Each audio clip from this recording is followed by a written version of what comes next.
इस swing trade में चल रहा था मेरा 90,000 का प्रॉफिट, लेकिन मुझे इसमें से लेना पड़ा सिर्फ 50,000।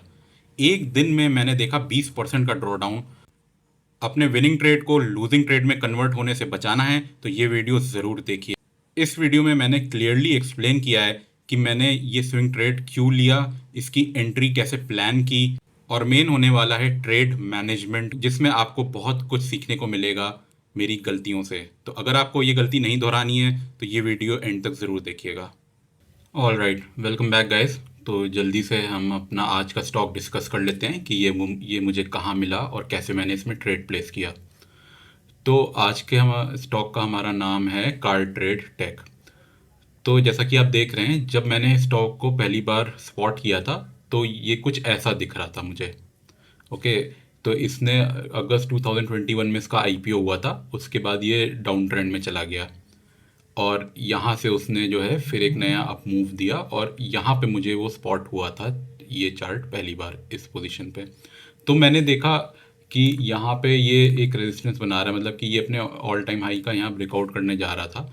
तो मैं तो ऑलरेडी लेट था कि यहाँ से ये मूव आ चुका था और अब मैं इसमें इतना इंटरेस्टेड नहीं था कि अगर वो यहाँ से डायरेक्ट ब्रेकआउट करके ऊपर चला जाता तो मैं ट्रेड ना लेता।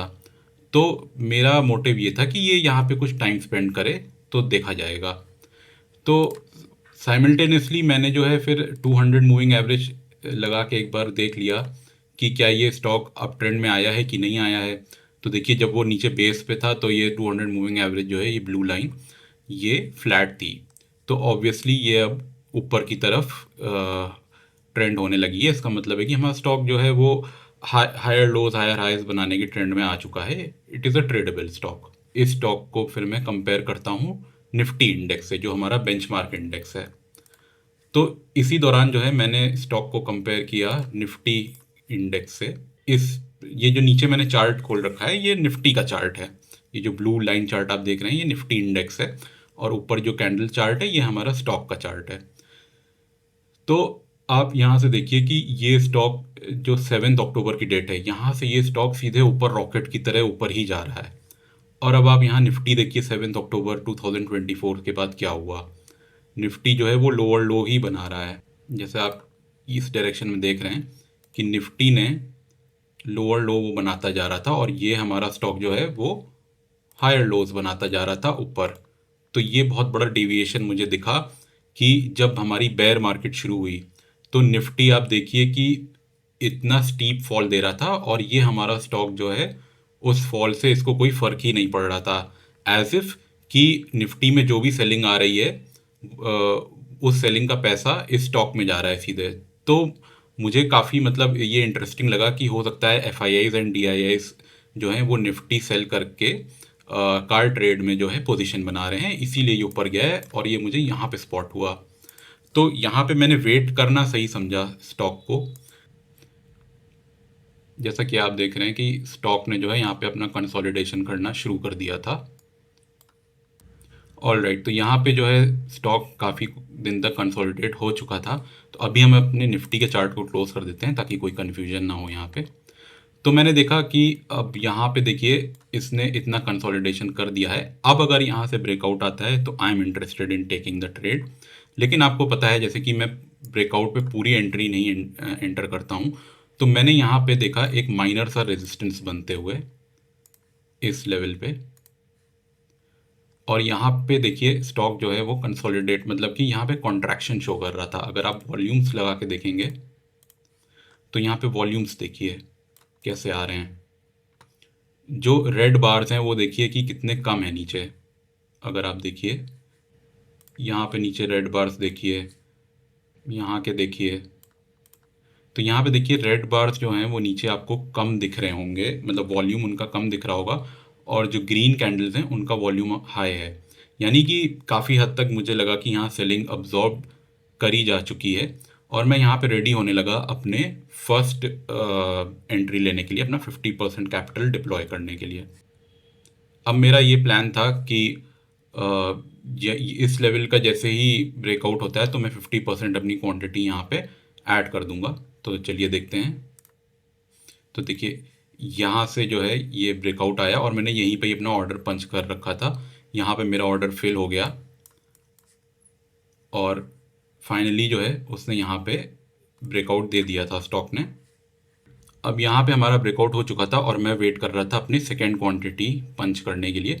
और मैंने सोचा था कि इस ब्रेकआउट कैंडल के बाद जब इसका हाई टूटेगा तो मैं यहाँ पे जो है अपनी सेकेंड क्वांटिटी यहाँ पे पंच कर दूंगा। और इसका हाई देखिए इस बुलिश कैंडल ने जो है ब्रेक किया। और कंफर्म करने के लिए मैंने ऑन कर लिया था 10 EMA। तो देखिए 10 EMA ऑन करने के बाद मुझे दिखाई दिया कि स्टॉक आया और थोड़ा सा वो उसके नीचे गया और यहीं से ही उसने सपोर्ट लिया। तो बस मैंने अपनी रिमेनिंग क्वांटिटी यहाँ पे पंच कर दी थी। अब असली खेल जो है वो यहाँ से चालू होता है। अब हम लोग जाएंगे दोबारा निफ्टी के चार्ट को देखने के लिए। अब आप निफ्टी के चार्ट को देखिए यहाँ पे, ये लो देखिए स्टॉक का, और ये हाई बनाया निफ्टी ने 27 जून में। तो निफ्टी जो है वो यहाँ से दोबारा से जो है देखिए लोअर लोज बना रहा था, लोअर हाइज। और ये जो हमारा स्टॉक है उसने यहाँ से जब एक बार ब्रेकआउट दिया तो वो ऊपर की तरफ गया, फिर उसने यहाँ कंसोलिडेट किया और यहाँ से उसने मूव जो है अपना कंटिन्यू रखा। तो ये हमारा थर्ड कंफर्मेशन आ चुका था कि इस ब्रेकआउट में काफ़ी पॉसिबिलिटीज़ हैं एक बड़ा विनर बनने की। तो यहाँ पे मैं काफ़ी कॉन्फिडेंट हो चुका था कि ये एक अच्छा विनर बन सकता है, क्योंकि निफ्टी दोबारा जो है वो सेलिंग मोड में आ चुका था और हमारा स्टॉक जो है वो फिर से अपना हायर हाइज और हायर लोज बनाने के मोड में आ चुका था।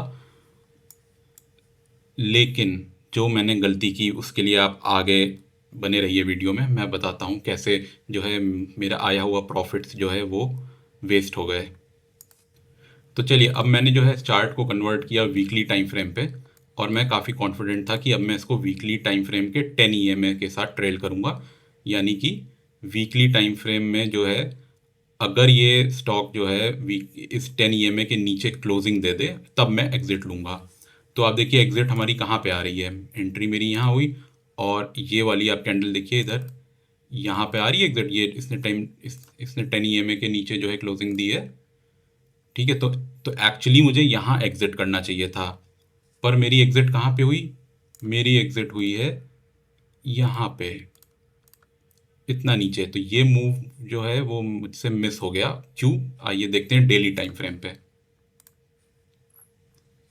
तो देखिए ये डेली टाइम फ्रेम पे जो है स्टॉक अच्छे से हायर लोज हायर हाइज बना के चल रहा था। अब सडनली यहाँ पे देखिए ये जो कैंडल बनी है इसने एक दिन में जो है मेरे 20% प्रॉफिट्स जो है वो वाइप आउट कर दिया। तो इस दिन जो है शायद न्यूज़ आई थी जीएसटी रेट कट्स की, तो इस स्टॉक को वो थोड़ा सा नेगेटिवली इम्पैक्ट किया। और मैं भी जो है बाकियों की तरह न्यूज़ में ज़्यादा मैं देखने लगा कि अच्छा अब इस स्टॉक से निकलने का टाइम आ गया है, इसमें ऐसी ऐसी न्यूज़ आई है। और मैं थोड़ा पैनिक हो गया क्योंकि एक दिन में वो 20% गिर गया। और आप देखिए मैंने वेट भी नहीं किया डे एंड होने का, मैंने यहीं पे ही जो है अपने प्रॉफिट्स कट कर दिए। जो मेरा 90,000 का प्रॉफिट चल रहा था वो मात्र 50,000 का प्रॉफिट बचा था, और वो लेके मैं मार्केट से बाहर आ गया। और आप देखिए डे एंड में उसने क्लोजिंग जो है वो ऊपर ही दी है। फिर देखिए वो काफ़ी दिनों तक वो साइडवेज चला गया। और अगर आप इसको वीकली टाइम फ्रेम पे आप कन्वर्ट करेंगे तो आप ये देखेंगे कि ये वाली वो कैंडल थी, ये वाली।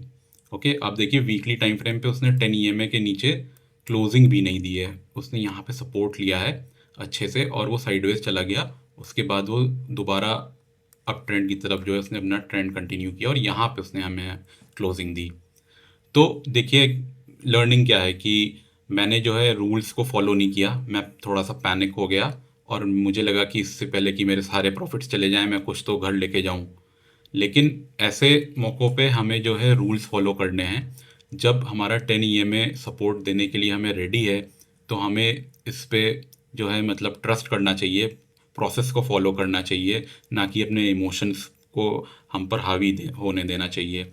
अगर मैं प्रोसेस फॉलो करता तो मैं 1 लाख से ज़्यादा बना के जाता स्टॉक में, लेकिन अनफॉर्चुनेटली ये जो मेरा बहुत बड़ा विनिंग ट्रेड हो सकता था इसमें मैं सिर्फ और सिर्फ 50,000 बुक करके ले गया। तो ये एक बहुत बड़ी लर्निंग थी मेरे लिए। तो मैंने सोचा कि ये लर्निंग मैं आप लोगों के लिए भी वीडियो में ऐसे शूट करके बना दूं, ताकि हो सकता है कि आपके साथ भी कभी ऐसा हुआ हो तो आप भी इससे थोड़ा सा मतलब सतर्क रहें कि you have to follow the process in trading. otherwise you can't survive in trading. So that was all from my side. I hope आपको इससे कुछ सीखने को मिला होगा, और अगर आपके साथ भी ऐसा किसी ट्रेड में हुआ है तो प्लीज़ मुझे कमेंट करके ज़रूर बताइए। तो वो ट्रेड भी मैं एनालाइज करूँगा, और उस हो सकेगा तो उस पर भी मैं वीडियोस बनाऊँगा। तब तक के लिए thank you so much. See you in next video.